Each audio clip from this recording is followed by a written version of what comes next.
Hello welcome back to my YouTube channel. ನನ್ನ ಹೆಸರು doctor Vedavathi. So ಇವತ್ತು ನಾನು ಅಕ್ವಾಸಾಫ್ಟ್ ಮ್ಯಾಕ್ಸ್ ಕ್ರೀಮ್ ಬಗ್ಗೆ ಹೇಳ್ತಿದ್ದೀನಿ. ಸೊ ಇದು ಯಾವುದಕ್ಕೆ ಯೂಸ್ ಆಗುತ್ತೆ ಅಂದರೆ ಸ್ಕಿನ್ನ ಹೈಡ್ರೇಟ್ ಆಗಿರಿಸುತ್ತೆ.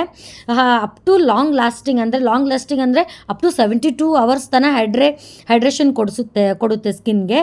ಸೊ ಇದು ಯಾವುದಕ್ಕೂ ಪರ್ಟಿಕ್ಯುಲರ್ ಯಾರಿಗೆ ತುಂಬ ಯೂಸ್ಫುಲ್ ಆಗುತ್ತೆ ಅಂದರೆ ತುಂಬ ಡ್ರೈ ಸ್ಕಿನ್ ಇರೋರಿಗೆ, ಆಮೇಲೆ ಸೆನ್ಸಿಟಿವ್ ಸ್ಕಿನ್ ಇರೋರಿಗೆ, ಆಮೇಲೆ ಪೀಪಲ್ ಸೋರಿಯಾಸಿಸಿಂದ ಸಫರ್ ಆಗ್ತಿರ್ತಾರಲ್ವಾ, ಅವ್ರಿಗೆ ತುಂಬ ಡ್ರೈನೆಸ್ ಇರುತ್ತೆ ಸ್ಕಿನ್ನು. ಸೊ ಅಂಥವ್ರಿಗೂ ತುಂಬ ಯೂಸ್ಫುಲ್ಲು ಈ ಕ್ರೀಮು. ಸೊ ಇದು ಫೇಸ್ಗೆ ಮತ್ತು ಬಾಡಿಗೆ ಎರಡಕ್ಕೂ ಯೂಸ್ ಮಾಡ್ಬೋದು. ಆಲ್ಮೋಸ್ಟ್ ಎಲ್ಲ ಕ್ರೀಮ್ಸು ಫೇಸ್ಗೆ ಇರುತ್ತೆ. ಇದು ಅಕ್ವಾಸಾಫ್ಟ್ ಮ್ಯಾಕ್ಸ್ ಕ್ರೀಮ್ ಮಾತ್ರ ಫೇಸ್ಗೂ ಯೂಸ್ ಮಾಡ್ಬೋದು, ಬಾಡಿಗೂ ಯೂಸ್ ಮಾಡ್ಬೋದು. ಸೊ ಯಾವ ಥರ ಯೂಸ್ ಮಾಡಬೇಕು ಅಂದರೆ ಫಸ್ಟ್ ಅಪ್ಲೈ ಮಾಡೋಕ್ಕಿಂತ ಮುಂಚೆ ಕ್ಲೀನ್ ಮಾಡ್ಕೋಬೇಕು, ಫೇಸ್ ಆಗಲಿ ಬಾಡಿ ಆಗಲಿ.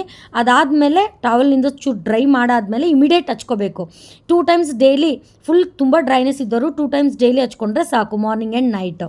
ಸೊ ಇಮಿಡಿಯೇಟ್ ಶವರ್ ಆದಮೇಲೆ, ತುಂಬ ಡ್ರೈನೆಸ್ ಇರೋರಿಗೆ ಇಮಿಡಿಯೇಟ್ ಶವರ್ ಆದಮೇಲೆ ಹಚ್ಕೊಂಡ್ರೆ ತುಂಬ ಒಳ್ಳೆಯದು. ಸೊ ಇಷ್ಟ ಆಗಿರುತ್ತೆ ಈ ವಿಡಿಯೋ.